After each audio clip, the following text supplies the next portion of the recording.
மதுரை மாவட்டம் திருப்பரங்குன்றம் மலை மீது உள்ள தர்கா பள்ளிவாசலுக்கு வழிபாடு நடத்துவதற்கு மட்டும் அனுமதி வழங்கப்பட்ட நிலையில் கந்தூரி நடத்துவதற்கு ஆடு கோழிகளை எடுத்துச் செல்லக்கூடாது என காவல்துறையினர் கட்டுப்பாடு விதித்துள்ளனர். கூடுதல் தகவல்களை எமது செய்தியாளர் சுந்தரபாண்டியன் வழங்க கேட்கலாம். சுந்தரபாண்டியன், இது குறித்த மேலும் தகவல்கள். நிச்சயமாக சரவணன். மதுரை மாவட்டம் திருப்பரங்குன்றம் மலை மேல் உள்ள தர்காவில் கந்தூரி விழா நடத்துவதற்காக கடந்த மாதம் இஸ்லாமியர்கள் சிலர் வந்தனர். தகவல் அறிந்து வந்த போலீசார் அவர்களை தடுத்து நிறுத்தி கந்தூரி விழா நடத்த அனுமதி கிடையாது என திருப்பி அனுப்பி வைத்தனர்.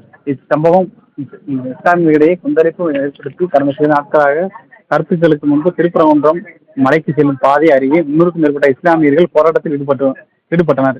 இந்த நிலையில் சிக்கந்தர் சுல்தான் பாஷா அவுலியா நிர்வாகத்தின் சார்பில் நேற்று இரவு சந்தனக்கூடு விழா நடைபெற்றது.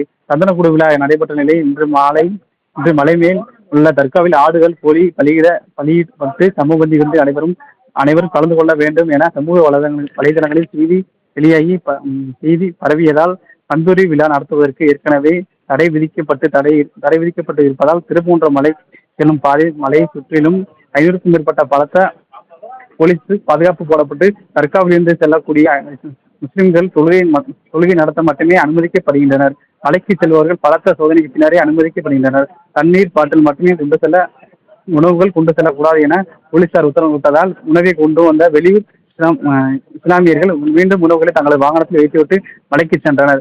இச்சம்பவத்தால் இஸ்லாமியர்கள் சிலர் போலீசார் நடவடிக்கைக்கு எதிர்ப்பு தெரிவித்து வாக்குவாதம் செய்ததால் பரபரப்பான சூழல் நிலவி.